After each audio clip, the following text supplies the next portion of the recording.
Bismillahirrahmanirrahim. Assalamualaikum warahmatullahi wabarakatuh. Alhamdulillahilladzi ja'alana al-mu'minin as-sa'imin wal muttaqina insyaallah. Nusalli wa nusallimu ala afdhalil anbiya'i wal mursalin habibina Muhammadin wa ala alihi wa sahbihi wa dzurriyyatihi wa ummatihi ila yaumiddin. Saudara-saudariku dimanapun Anda berada, berjumpa kembali dalam edisi Aku Suka di hari ke-8 di bulan Ramadan tahun 1441 Hijrah. Kita awali dengan bermohon pada Allah Subhanahu wa taala, semoga seluruh amalan kita yang telah kita tunaikan sejak hari pertama di bulan Ramadan, di hari Jumat itu sampai dengan detik ini berkenan diterima oleh Allah Subhanahu wa taala. Kita juga turut mendoakan semoga setiap saudara-saudari kita yang sakit berkenan Allah sembuhkan, dan terkhusus semoga wabah yang tengah kita hadapi bersama segera diangkat oleh Allah Subhanahu wa taala, tentunya dengan ikhtiar dan doa-doa serta amalan-amalan terbaik kita.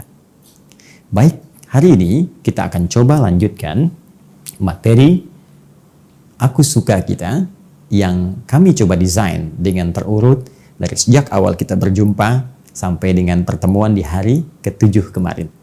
Kita telah uraikan dari sejak amalan malam Ramadan, ya, dengan amalan yang disebut dengan qiyam itu. Kemudian beranjak sampai dengan ke waktu sahar dengan amalan yang kita sebut sahur itu. Dan kini saatnya kita tiba pada amalan utama dalam konteks siam, ya, puasa yang menjadi inti ibadah yang kita tunaikan di bulan Ramadan. Qiyam dengan amalan salat, juga hal-hal yang menyertainya dari mulai doa sampai istighfar telah kita tuntaskan. Sahur dari sejak waktunya makan sampai cara berdoa dan istighfar telah kita tunaikan. Ketika terhenti waktu sahur dengan tibanya fajar, seperti diisyaratkan dalam Al-Quran surah kedua di pertengahan ayat 187 itu, wa kulu washrabu hatta yatabayyana lakumul khaytul abyadu minal khaytil aswadi minal fajr. Silahkan nikmati makanan itu, silahkan minum senyamannya, ya, sampai nanti tiba isyarat benang putih yang mulai membelah benang-benang hitam. Yang dimaksudkan dengan benang putih itu adalah cahaya fajar. Jika fajar telah tiba, maka berhenti makan, berhenti minum, berhenti waktu sahar, berhenti sahur, dan tiba waktunya untuk memulai siam, puasa sebagai inti ibadah Ramadan kita. Nah, kita akan turunkan beberapa hal yang menjadi inti amalan saat kita menunaikan siam dari mulai awal fajar sampai dengan datang maghrib. Saat adzan maghrib berkumandang, selesai kemudian waktu kita menunaikan siam dalam konteks kita berpuasanya, dan masuk kemudian kepada amalan baru. Ada beberapa persoalan yang bisa kita turunkan dalam pembahasan siam ini, baik berupa amalan utama saat kita menunaikan puasa, kemudian yang kedua tantangan dalam kita menunaikan puasa, dan yang ketiga ada satu rahasia yang hadir saat kita berbuka. Baik saudara-saudariku, kita akan mulai dulu dengan pembahasan yang terkait dengan bagian pertama, amalan apa yang bisa kita maksimalkan saat kita menunaikan ibadah siam Ramadan, khususnya dalam konteks penunaian dari fajar sampai dengan ke maghrib. Seperti pernah saya uraikan di pertemuan sebelum kita masuk ke dalam bulan Ramadan, bahwa hal terbaik yang bisa kita lakukan dalam konteks menunaikan ibadah adalah mengikuti petunjuk Al-Quran dengan cara melihat keteladanan dari praktek ibadah Rasulullah Sallallahu Alaihi Wasallam yang ditiru kemudian oleh para sahabatnya, ditiru lagi oleh para tabi'in dan generasi-generasi setelahnya. Ini adalah pengamalan dari perintah Al-Quran di surah ketiga Ali Imran itu ayat 31. Qul in kuntum tuhibbunallaha fattabi'uni. Katakan Muhammad SAW, jika kalian, maksudnya ke kita umat-umat Nabi Muhammad, benar-benar serius mencintai Allah, maka buktikan cinta itu dengan cara mengikuti petunjuk-petunjuk Nabi. Ketika Anda bisa ikuti itu, yang disebutkan tadi di Quran surah ketiga ayat 31, maka berpeluang apa yang kita ikuti itu menjadi teladan bagi diri kita, sekaligus kita pun akan jadi teladan bagi orang lain. Itu yang disebut dengan uswah namanya. Maka Allah tegaskan di Quran surah ke-33 ayat 21, dengan cara mengikuti Nabi ini ada keteladanan pada diri Rasulullah. Laqad kana lakum fi Rasulillahi uswatun hasanah. Sungguh ada, kami telah tetapkan pada pribadi Rasulullah sallallahu alaihi wasallam keteladanan yang terbaik, yang jika kita bisa ikuti, kita pun jadi teladan lagi. Nah, di antara keteladanan yang bisa kita keluarkan dari amalan-amalan Ramadan yang dikerjakan oleh Nabi, secara umum saya ingatkan lagi, terbagi kepada 3 amalan utama yang diinfokan oleh sahabat junior pada saat itu yang seringkali membersamai Nabi SAW, yaitu sahabat Ibnu Abbas, ya, radhiyallahu ta'ala anhuma. Ya. Karena Rasulullah sallallahu alaihi wasallam adalah Rasulullah sallallahu alaihi wasallam ajwadan nas wa ajwadu ma yakunu fi Ramadan. Beliau sallallahu alaihi wasallam, kata Ibnu Abbas radhiyallahu taala anhuma, adalah pribadi yang sangat baik, pribadi yang sangat dermawan, orang yang senang berbagi. Jud itu menandakan sifat mulia dari segi kedermawanan. Ya, dari segi kemuliaan. Jadi selain lemah lembut, jud itu juga bisa diartikan sering berbagi dari segi materi. Ya, sudah orangnya lembut, ramah, suka berbagi. Ya, jadi kita ambil satu garis materi yang disampaikan sahabat Ibnu Abbas, ya, wa ajwadu ma yakunu fi Ramadan. Sedangkan saat Ramadan tiba itu tambah lagi sifat lembutnya, tambah lagi dermawannya.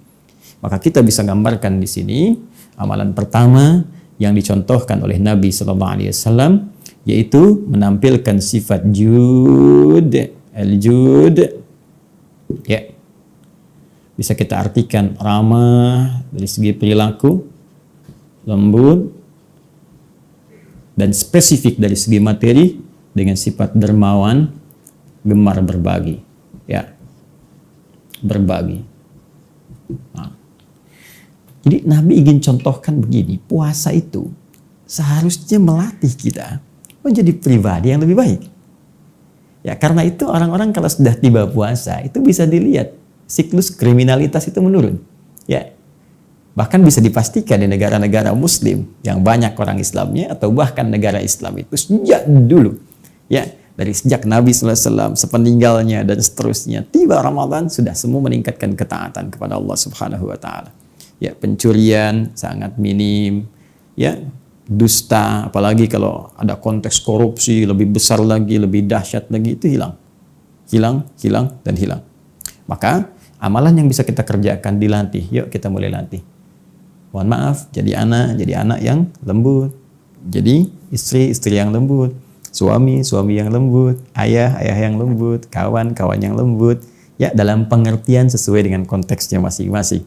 Ya, karena kelembutan itu tentu ditempatkan di tempat yang baik. Ya, jadi kalau lawannya tegas, nanti ketegasan ditempatkan pada tempatnya. Nggak bisa semua praktek lembut pada setiap tempat, bukan begitu juga. Ya, lembut pada pencuri, ya tidak ya. Pada sisi waktu ketegasan mesti muncul. Tapi yang dimaksudkan jud di sini lebih menunjuk kepada perilaku yang lebih baik. Jadi puasa itu membuat diri kita lebih baik. Nah, bagaimana menjadikan pribadi baik ini nanti dirinci lagi. Nah, sekarang langsung Nabi kasih contoh dari akar kata ini. Ya, menunjuk pada sifat kebaikan dalam berbagi jika punya materi. Seakan Nabi ingin katakan, berikan contoh langsung kepada kita, orang baik itu kalau dititipkan oleh Allah Subhanahu wa taala materi tertentu, baik harta kah, makanan kah, ya, maaf mungkin pakaian kah, dan juga lain-lainnya, sepanjang itu bisa cukup untuk dia dan memiliki kelebihan dari aspek kecukupannya, melewati batas kebutuhannya, maka dia senang berbagi dengan orang lain. Maka Ramadan akan memilih orang-orang terbaik untuk bisa berbagi. Apalagi dalam situasi saat ini. Mungkin sebagian kehilangan pekerjaan, sebagian kesulitan makan. Ya, orang Islam tidak harus tunggu instruksi, tidak harus bikin komite. Maka puasa melatih kepekaan kita untuk melihat siapa tetangga kita yang mungkin bisa berbagi kita makanan dengannya. Walaupun mungkin hanya kurma, mungkin sebagian dari beras yang kita masak. Ya, belum tentu kita hidup esok hari. Apa yang kita bisa katakan lebih hari ini, itu akan lebih baik jika mungkin bisa dinikmati oleh banyak orang. Maka satu tanda seseorang bisa menjadi baik terlihat dengan amalan puasanya, salah satunya ketika dia mampu berbagi dengan orang-orang sekitarnya. Untuk itulah nanti Anda akan banyak temukan turunan dari hadis ini yang menganjurkan kita banyak berbagi walaupun hanya sehirup air, walaupun hanya sebiji kurma. Mungkin teman-teman seringkali mendengar itu. Ya, ini bagian yang pertama. Jadi ada amalan yang sifatnya materi, yang Masya Allah mungkin di waktu-waktu saat ini bisa kita maksimalkan. Oke, yang kedua, untuk melatih jadi baik ini, khususnya dari segi perilaku, maka ditunjukkan nanti dalam hadis-hadis yang lain bahwa Nabi meminta kita untuk meningkatkan kuantitas amal yang langsung berpengaruh kepada perilaku, khususnya sholat. Karena sholat itu diantara amalan yang spesifik, dampaknya, akibatnya, manfaatnya akan langsung berdampak positif pada perubahan perilaku kita. Itu ditemukan dalam Al-Quran surah ke-29 ayat ke-45. Ya, Allah sampaikan utslu ma uhya ilaika minal kitab wa aqimis shalah. Baca, pelajari setiap apa yang diwahyukan kepadamu Rasulullah SAW Muhammad, ya. Kemudian dari situ setelah pelajari, baca, pahami, tunaikan sholat. Sungguh, sholat yang ditunaikan dengan benar itu akan mendorong pelakunya menjadi baik, terbebas dari dua sumber keburukan, yaitu fahsya dan munkar. Baik, jadi saya sering banyak mengatakan kalau ada orang yang tidak baik, itu sumbernya cuma dua. Satu, fahsya, ya. Yang kedua adalah munkar. Fahsya, keburukan yang bersumber dari syahwat, pornografi, porno aksi, LGBT, zina, dan seterusnya. Mungkar, keburukan yang bersumber dari nafsu perut dan akal yang ditolak oleh hati kita. Baik bohong itu mungkar, senang berselisih itu mungkar, korupsi itu mungkar, ya, dan seterusnya. Jadi sebetulnya semua tindakan keburukan itu cuma dua. Kalau bukan fahsya, itu mungkar.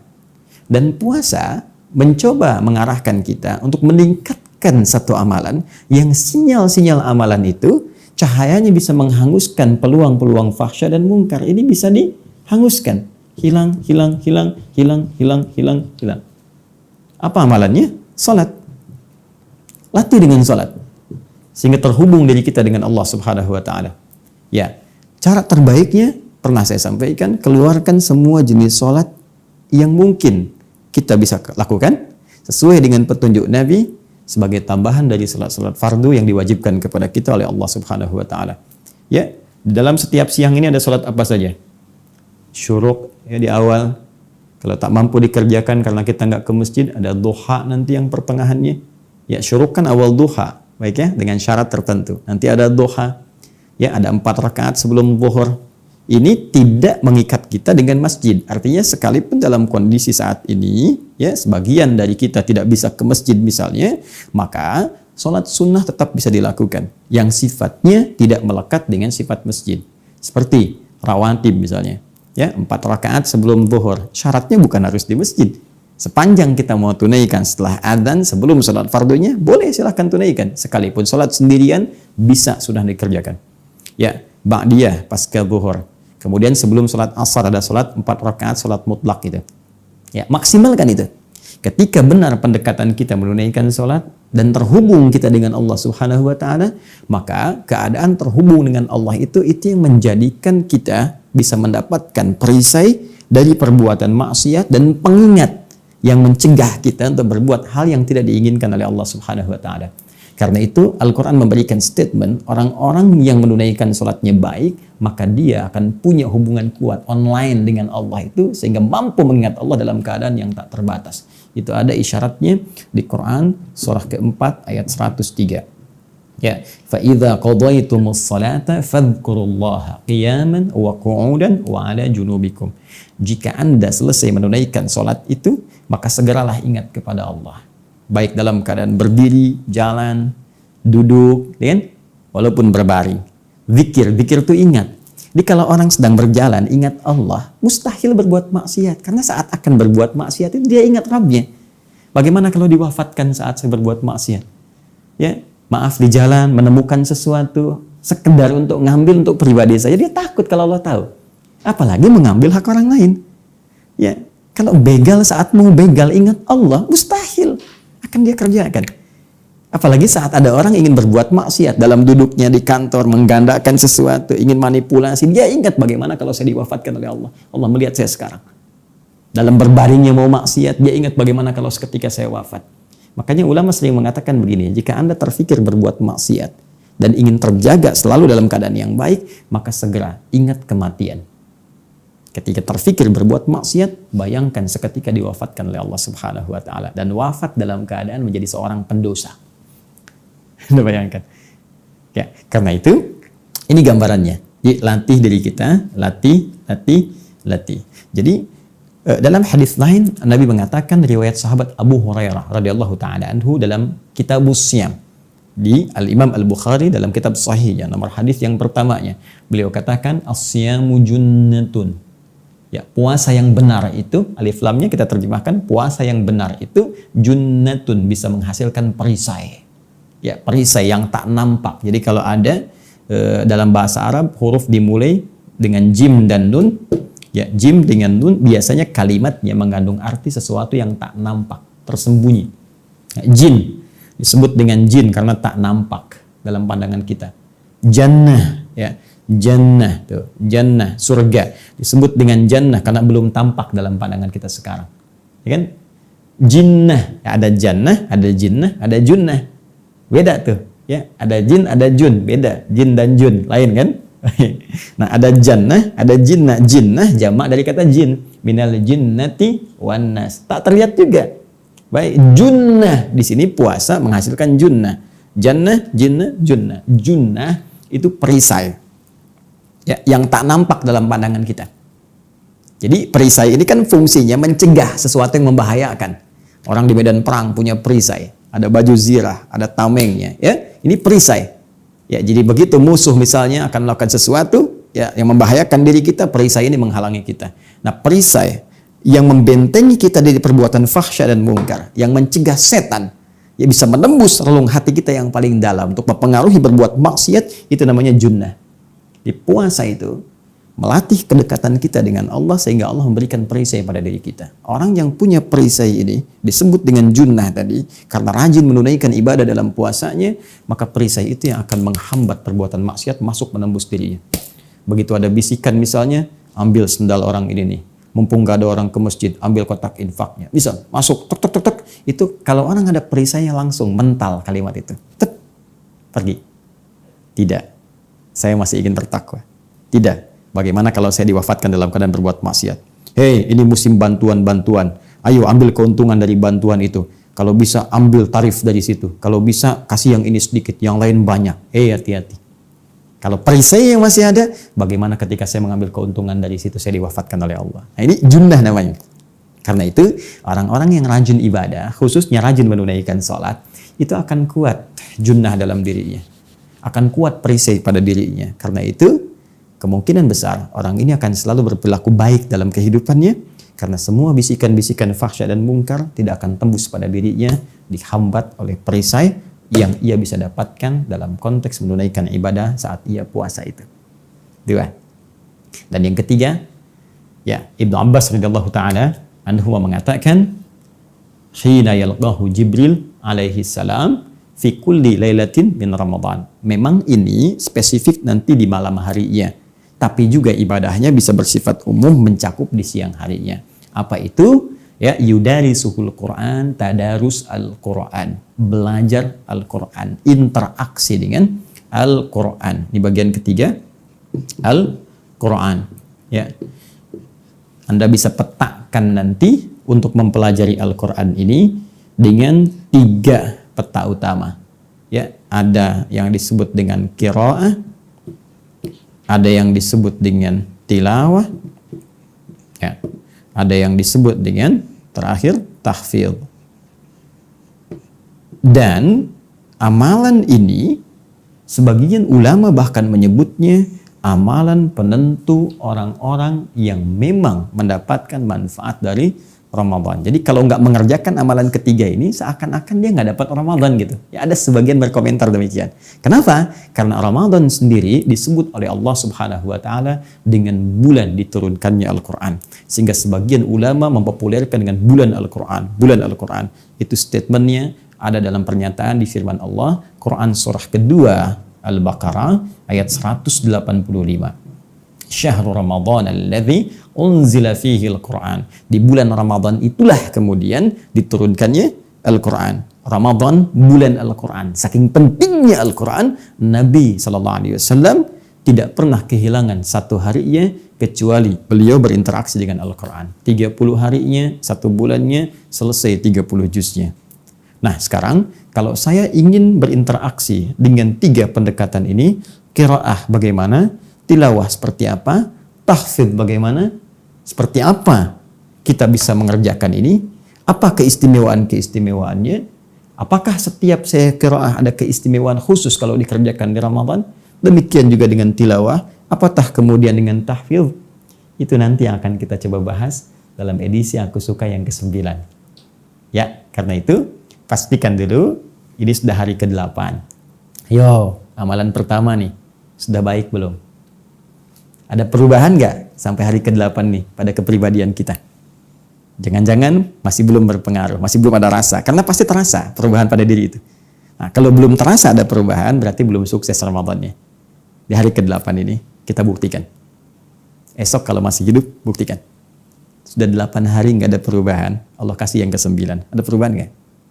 9 hari, mungkin Allah kasih yang ke-10.